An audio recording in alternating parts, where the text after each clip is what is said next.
Well, hello there, champion. Welcome to day 3 of the From May to I Will Challenge. I'm so glad you're hanging in there. 3 out of 31, we're on our way. Today is a groundbreaking day. So I hoped you saw yesterday's video on the Circle of Life. The Circle of Life, you either control it or it controls you. When it controls you, you end up in the same bad situation again and again and again. When you control it, it literally will take you anywhere you want to go. So, let's get started. I promised you that today would be about your communications, and I would show you how to use it to control your circle of life. So, every day, in fact, literally every minute of every day, when we're awake, you and I get results. We get these things called results. And first off, results are stuff that happens to us. So if somebody bumps into us, that's a result. If we get a paycheck, that's a result. We look at our bank statement, that's a result. We're in a relationship, whatever happens in a relationship, that's a result. All of those things are results. And results are not good or bad, except as we define them. But do you know, we also get results when people tell us stuff. So if I tell you a story about something that happened to me, for you, it's a result. You may look at it a little bit differently, but it's still a result. If you look at TV and you see something happen, it's like a result. Now, it's not as real as when you actually feel it physically or it's happening to you, but it's still a result, and they do affect you. Lyrics to songs, what you see on the news, the stuff you read in books, even as you watch this video, they're all results. Everything that happens to you is a result. But do you know what's even more significant? As you replay the results in your mind, it too becomes a result for you. So, you have your results. What happens next is very, very interesting, because you and I have an internal dialogue about these results. Then maybe we'll go and talk outside, but usually it starts inside. And we do two things. We ask ourselves two questions.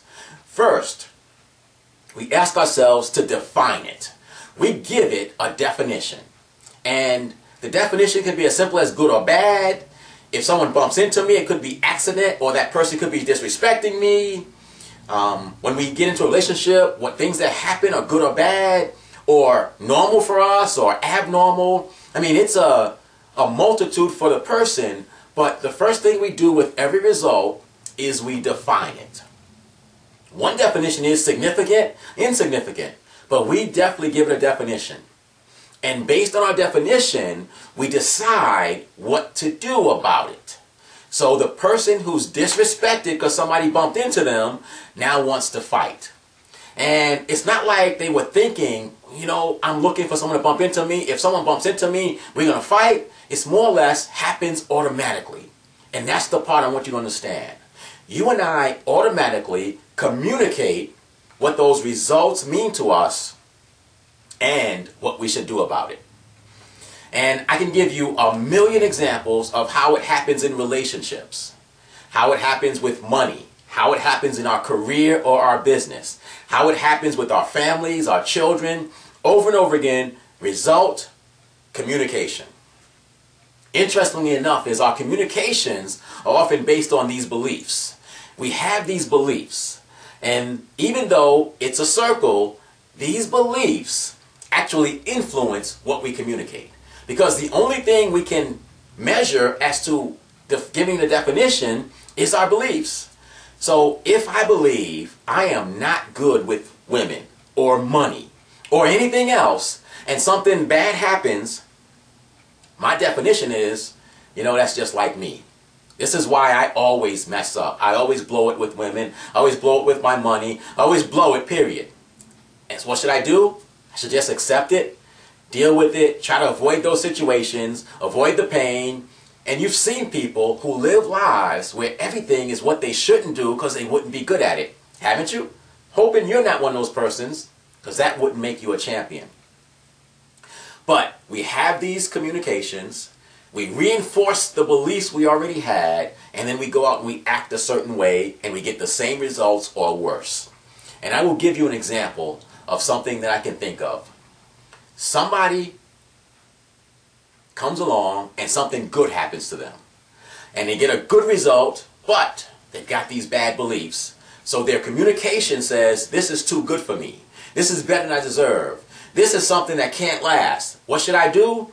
I'm going to blow it. I'm going to get rid of this good woman. I'm going to spend this extra money. I'm going to get rid of this extra that's coming to my life so I can go back to where I belong.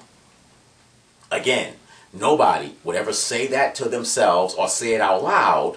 But if you look at the behaviors of people, it's evident that these things happen. So today, I want to show you what to do. No matter how bad things are, no matter how limiting your beliefs are about yourself, I want to show you what to do. You can right now think of a result. And you can right now define it differently. Because everything I've just described to you happens way back here. And I'm hitting myself in the back of the head, in the back of our head, in the back of our minds, but I was thinking about it. I'm giving you permission. In fact, I'm challenging you to start thinking about it in the front of your mind. So whenever something happens, don't just have a quiet dialogue in the back of your mind. Ask yourself, what does this mean? And give it a definition. You know, I'm amazed how many times I do things wrong and get a bad result. But if I don't give myself credit for what I did wrong, I just assume it's just instinctively who I am. But once I realize, hey, I really messed up there, you know what? I can fix that. But if my belief says it's me and I can't fix it, then I'm not going to ask the question. I'm just going to go with it. I'm just a screw up. Once I give it a definition, I can decide what to do. So if I decide I did some things wrong, I could have done them better, I can decide I will do better next time. And that's how you change the circle. These beliefs can be changed through this discussion that I have with myself. So let's say I choose to learn instead of choosing to fail, and I decide to go get a book. I decide to practice. I decide to do something to make it better. Now, that discussion led to a change in behavior, didn't it? And that change in behavior over time will lead to a different result. And that's what we're looking for, better results. So let's say normally I get a woman in my life who's better than I think I deserve. Or I get extra money from some source. Or something else good happens to me. And let's say I'm the type of person, because I have limited beliefs about the woman I deserve, the money I deserve, and all that stuff, my first question, my first definition, what does this mean? This is too good for me. There's no way this can last. What am I going to do? You know what? I'm going to end this relationship. I'm going to spend this money. I'm going to do something destructive so I can get back to that result that I used to get. The one I know I deserve. And I'm giving you permission today to never do or say that again. I'm giving you permission to be more like a champion. If I'm going to call you a champion every day, I want you to act like a champion. And it starts right now with this right here. No matter what happens in your life, I want you to define it as an individual event, a unique situation, and I want you to decide to learn from it. So if you got your heart broken, you know what? Stay away from that type of person. Protect your heart. Don't let someone get that close to you until they've earned it. If you get some extra money or you find yourself broke, realize you spend too much money or you don't make enough money, but learn how to do better. Whatever it is in your life that's causing you pain, causing you challenge, whatever results you don't like, you have the power to change it, and it starts right here. And once you decide what to do, please do it. If you got someone you think is better than you deserve in your life, and they're really that good, please don't ruin that relationship. Tell that person how good they are and how blessed you are to be with them, and make them feel the same way about you. And then live happily ever after. If you get some extra money, put that money to good use. Pay off a bill, invest in your future, get out of debt, do something constructive with that money, and you'll be financially better off. And I can apply that to every part of your life. Listen, I know I'm out of time. So your homework, take a look at the results of your life and discuss them differently. Have a different conversation with yourself about how you're going to learn and how you're going to do better. And over time, these beliefs are going to change about who you are, about what you're capable of, about what you deserve, about everything. And I don't care how good you are, you can still do and be better. And the same thing applies to that thing that you've been meaning to do, intending to do, wanting to do, needing to do. So tomorrow, we're going to discuss another way you can use communications to break this circle, to create the life you want to live, and do that thing that you've always wanted to do. I'll see you Thursday, tomorrow.